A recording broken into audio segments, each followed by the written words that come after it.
Nessa nossa aula 2, ainda nesse nosso primeiro módulo introdutório, nós vamos começar a falar um pouco sobre transformação digital.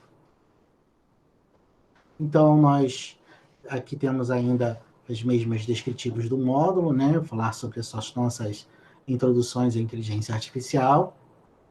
Vamos começar falando sobre a transformação digital propriamente dita, né? O que é a transformação digital? Eu costumo apresentar a transformação digital em uma única figura.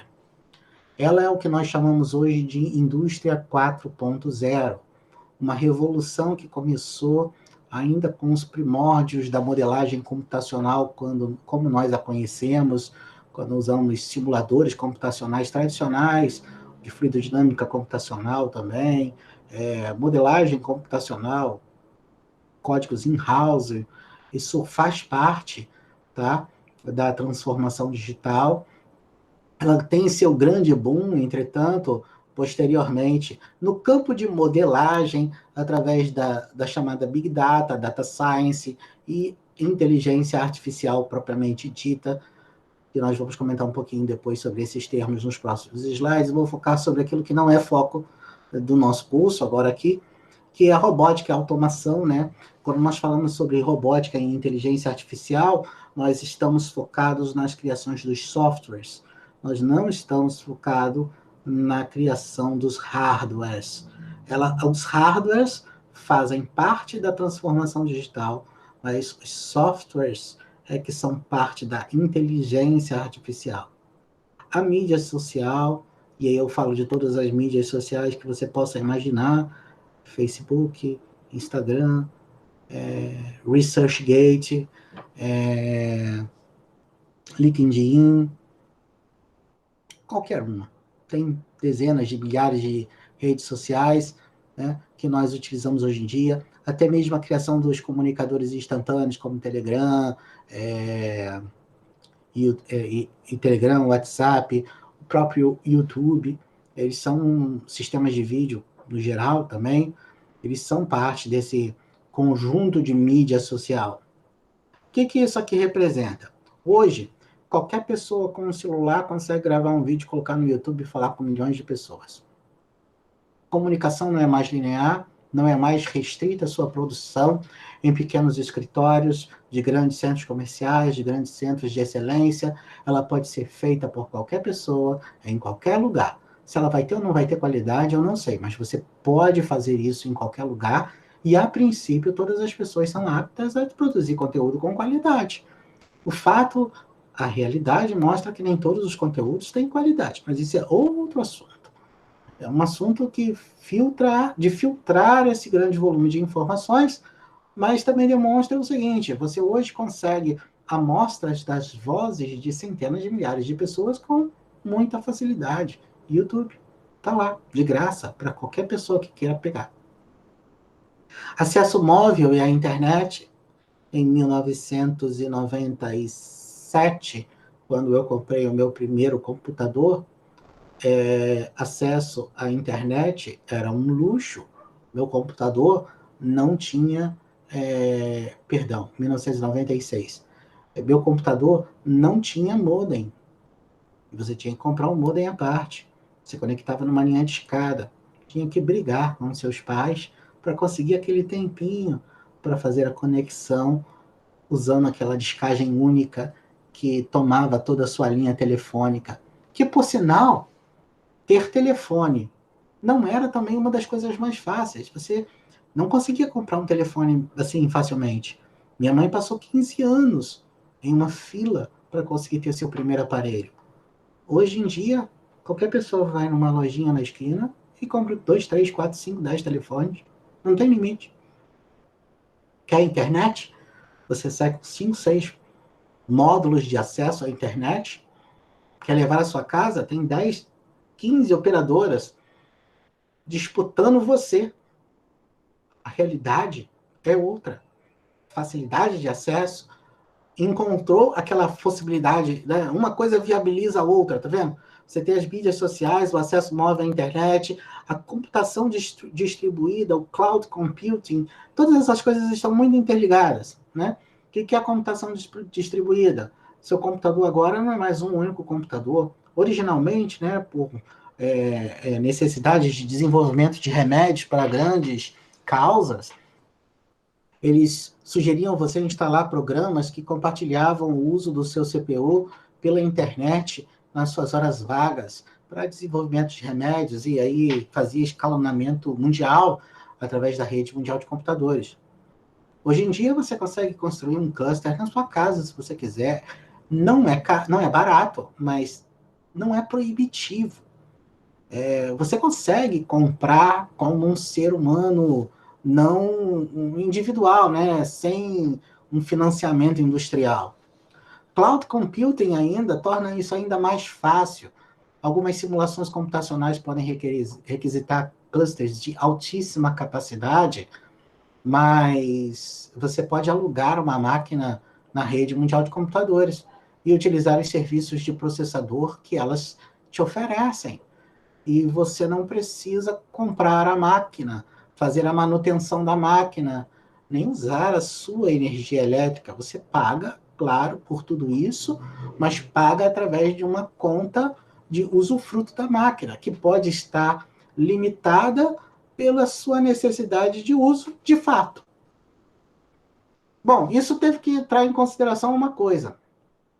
A partir do momento que tudo isso se tornou viável, criptografia se tornou uma necessidade. Cibersegurança se tornou uma disciplina.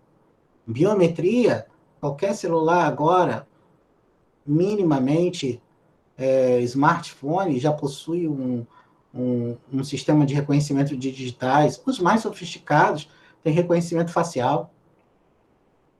Com a disponibilidade da internet, a custos relativamente baratos, no Brasil ainda não é muito barato, mas aqui em 2021 a gente ainda não tem um acesso muito barato, mas é relativamente barato, você tem acesso ao IoT, a Internet of Things.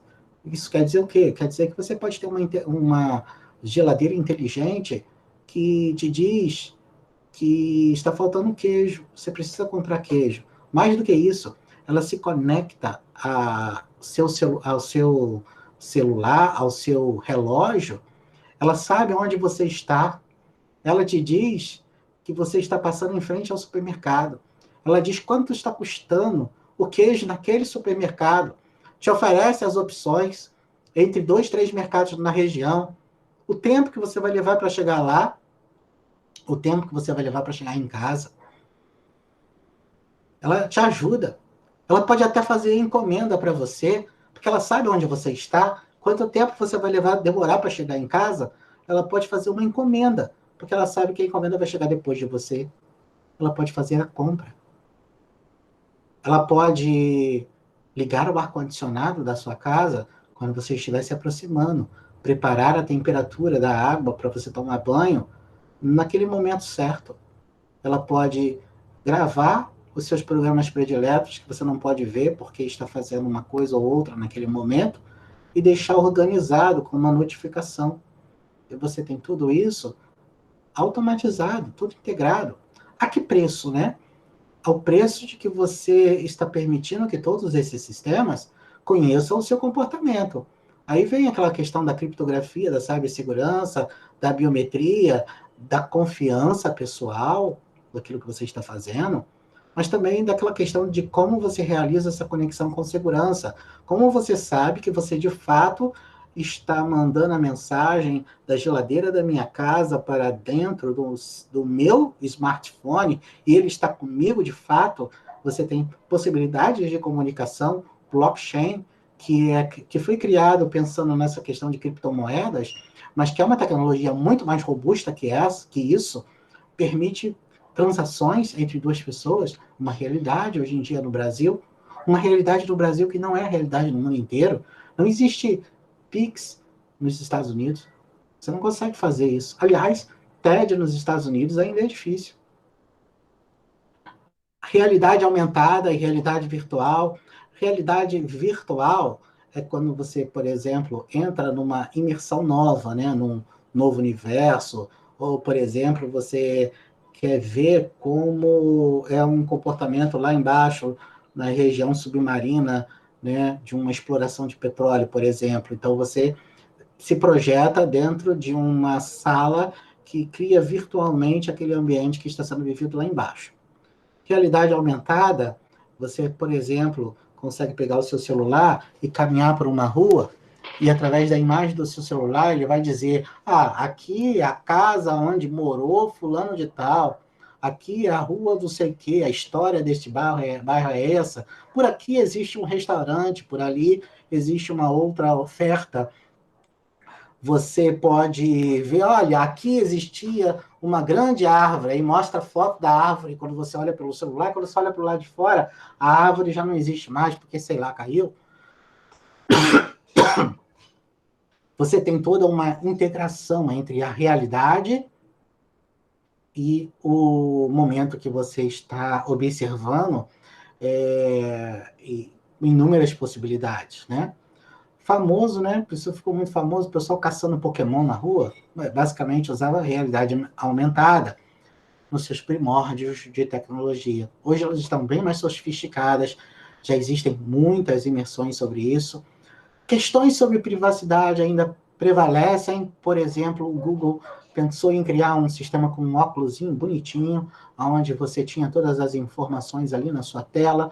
Isso não foi bem recebido pela sociedade, porque isso foi visto como uma intrusão social dentro do comportamento humano, e por enquanto os projetos estão parados nesse sentido, mas eles vão acabar saindo do papel mais cedo ou mais tarde, porque a tecnologia já existe. E se a tecnologia existe, alguém pode fazê-la. Impressão tridimensional também é uma boa realidade com também consequências não muito boas.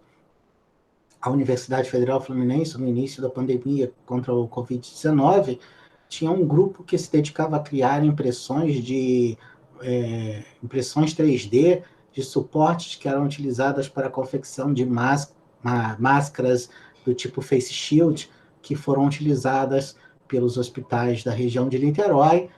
E isso é um uso muito nobre da utilização da impressora 3D.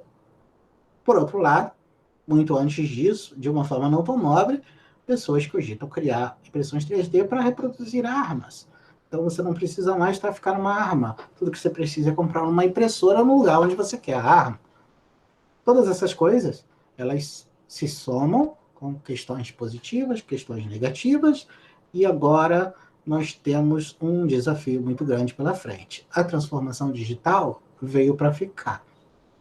Além dessas contribuições todas que estão listadas, ainda tem este ramo aqui, que eu deixo reservado para as coisas que eu ainda não sei, porque elas ainda não foram criadas, ou porque eu realmente não sei, e elas já foram criadas.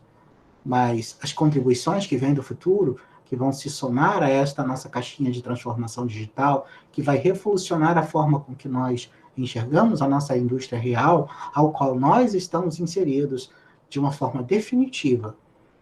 A questão é como nós vamos nos inserir nisso. E aí, antes, vamos agora dar um foco maior no nosso quadrado. Vamos diferenciar o que é a inteligência artificial da ciência de dados, data science. Se nós pudermos fazer um diagrama de Verne para extrapolar as zonas de conhecimentos da inteligência artificial, é importante notar que existe sim uma zona cinzenta comum ao data science e à inteligência artificial.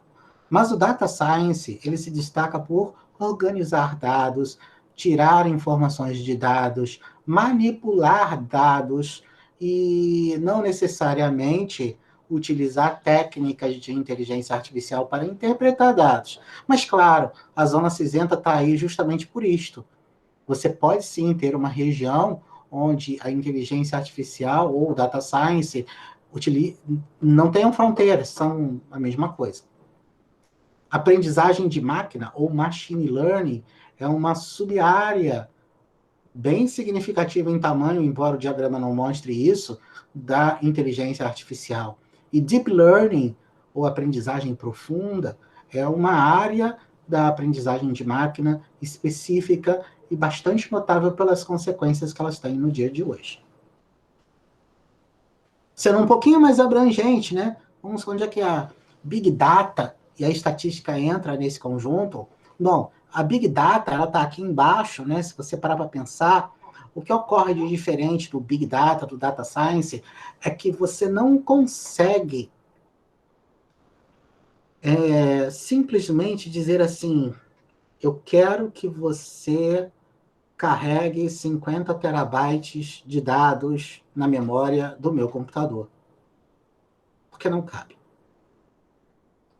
Big Data, ela é um desafio que surge pela dificuldade que existe na manipulação do grande volume de dados, na organização de um grande volume de dados.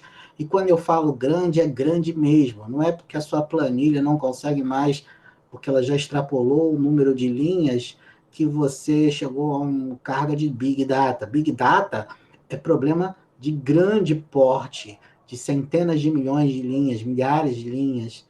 Isso diferencia a execução do Big Data em relação ao Data Science, porque você precisa de novas técnicas para manipular esse volume de dados e conseguir respostas em tempo hábil.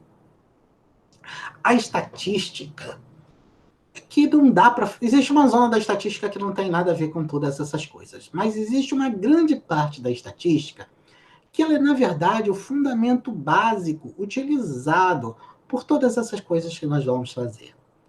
Se você quisesse ser bem honesto sobre uma nomenclatura menos inovadora na forma de chamar as coisas, nós chamaríamos o que nós chamamos de inteligência artificial fraca de estatística computacional.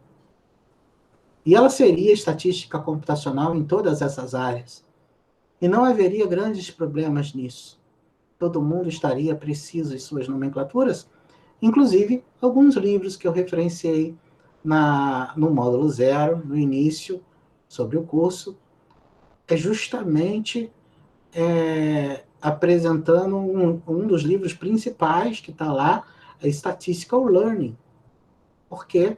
Porque as pessoas ainda não tinham consagrado os nomes que nós estamos utilizando hoje em dia. E é um livro muito bom mesmo. Tá, e o que nós podemos e precisamos saber sobre Data Science, especialmente porque este não é um curso sobre ciência de dados. Coisas que nós precisamos saber para fazer inteligência artificial. Primeiro, a Data Science é onde o ser humano gasta o seu HH, ou seja, sua hora de trabalho. Por quê? Dá muito trabalho fazer ciência de dados. Os dados, eles podem existir em 3 configurações básicas. Eles podem estar estruturados, semi-estruturados ou não estruturados. Os dados estruturados é a parte molezinha da história. Bancos de dados, planilhas, arquivos de texto puro, arquivos do tipo CSV, são os arquivos de fácil manipulação, com fácil reestruturação, mesmo quando você tem um conjunto de planilhas que não estão muito bem organizadas, mas ainda assim eles estão estruturados, e por isso você consegue acessá-los com lógicas computacionais explícitas. Arquivos semi-estruturados, eles podem conter alguma informação organizada por elementos de marcação. É o que acontece com os arquivos modernos do Word, do LibreOffice, arquivos utilizados em modelagem de páginas de internet e outras coisas que nós usamos tanto por aí afora hoje em dia. Entretanto, o maior volume de dados que existe está nos dados não estruturados. E estes são realmente bem mais complexos de serem manipulados. São vídeos, fontes de notícia RSS, Facebook, Twitter, folha de papel que foi escaneada, manuscritos à mão com aquela famosa letra inelegível. são dados não estruturados. E agora o que você faz?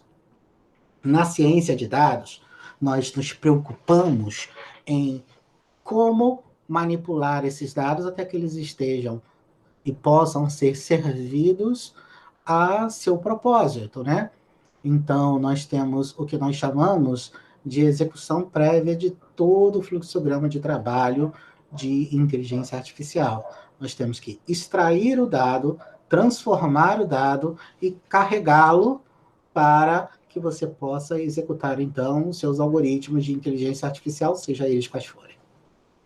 Extract, Transform e Load, ETL, uma sigla bastante famosa, vinculada aos primórdios de como os dados eram armazenados. Então, originalmente, os dados eram armazenados no que nós chamamos de estrutura de data warehouse, depósitos de dados, onde nós organizamos os dados, carregamos eles de formas estruturadas e deixamos eles bem guardados para propósitos já bem especificados. Hoje, nós temos um grande esforço em criação dos chamados data lakes, lagos de dados, onde nós nos preocupamos em vincular a origem dos dados, estejam elas estruturadas, semi-estruturadas e não estruturadas. Colocamos todos os dados lá de uma forma organizada, então nós invertemos, ao invés de fazer ETL, nós fazemos TEL. Nós transformamos os dados primeiro para colocar dentro do data lake, extraímos de acordo com a demanda para carregá-los, então, na execução. Então, os dados ficam lá, dentro daquele lago de dados, um conjunto de informações, mas você ainda não sabe exatamente o que você vai precisar dessas informações. Então, você cria mecanismos para que as pessoas possam acessar aquilo que elas eventualmente desejam. Quando o volume de dados é muito grande, surge esse novo termo, né? Big Data. Você tem que fazer a ciência de dados agora funcionar em um ambiente, em uma estrutura que não é tradicional. Você não consegue criar uma planilha em um programa de planilhas ou um banco de dados em um programa básico de banco de dados e de 50 terabytes de informação por dia. Não dá. Para lidar com esse tipo de estrutura, nós temos outros mecanismos que suas respectivas ferramentas na origem do Big Data. E aí, o que você faz? Se você tem os dados brutos, a primeira coisa que você tem que fazer é analisar os dados. Criar uma nova terminologia chamada Data Analytics. O que é isso que você tem que fazer no primeiro momento, que é aplicar esses dados na ciência de dados? É fazer estatística. Se por acaso a origem dos seus dados tem a ver com negócios, então você tem um Business Intelligence, nova terminologia em inglês, que nada mais é do que a estatística aplicada na análise de dados brutos com sentidos de negócios.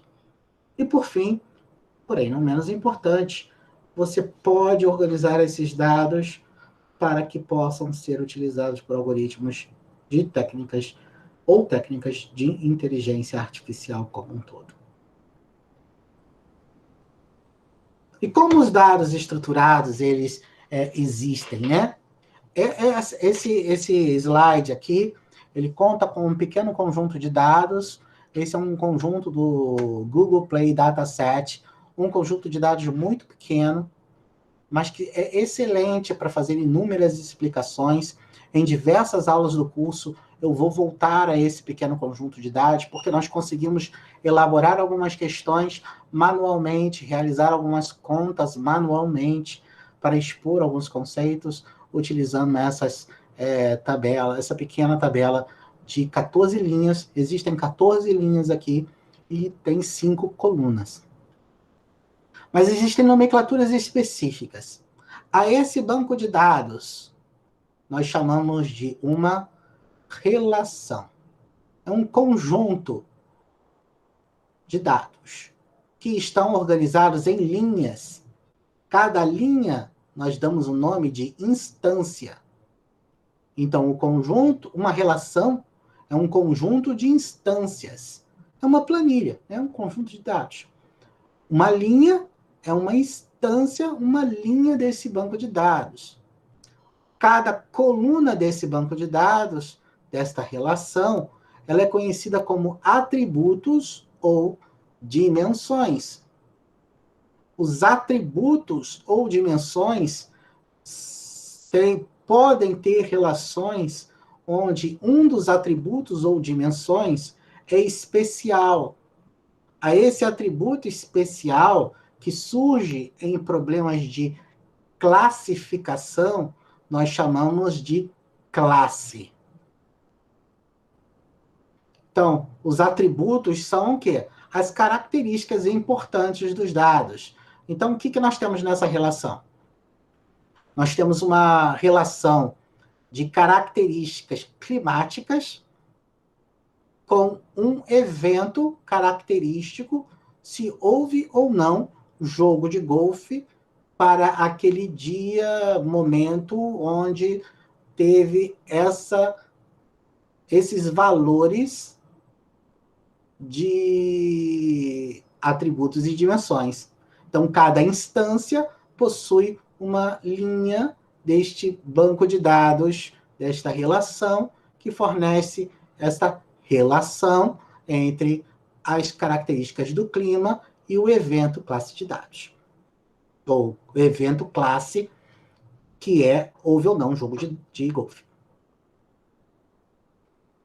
Os dados, eles podem ser discretos, como são todos esses que estão aqui em cima, e eles, sendo discretos, podem estar na forma de texto, esta coluna é na forma de texto, esta é forma de texto, esta é forma de texto, ou binário. Nas colunas de binário, elas são sim em forma de texto, mas elas são forma de texto especial, porque só podem admitir 2 valores possíveis.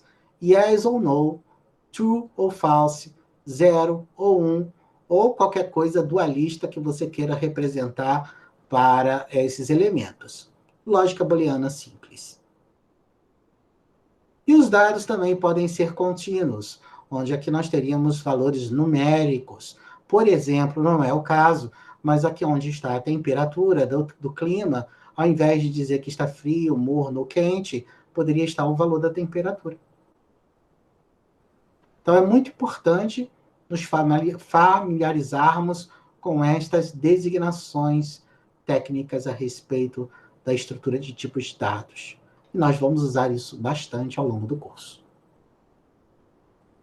Algumas referências interessantes, né? Nós temos aqui, foquei neste slide desta aula, nas referências de ciência de dados. Por quê? Porque nós não vamos falar sobre ciência de dados neste curso. Então, se vocês tiverem algumas dúvidas sobre como realizar essa ou aquela questão ou interpretação de uma forma mais aprofundada, podem percorrer alguns desses livros desta bibliografia. Os que estão na forma de link são livros gratuitos que existem na internet. O primeiro é clássico e muito interessante. Então, o que nós vimos nessa aula? Abordamos os conceitos e todos os eventos associados à transformação digital, falamos sobre e comparamos a inteligência artificial com a ciência de dados, introduzimos os conceitos básicos da ciência de dados que nos são úteis e apresentamos as estrutura e tipos de dados, que é o que nós vamos, de fato, utilizar.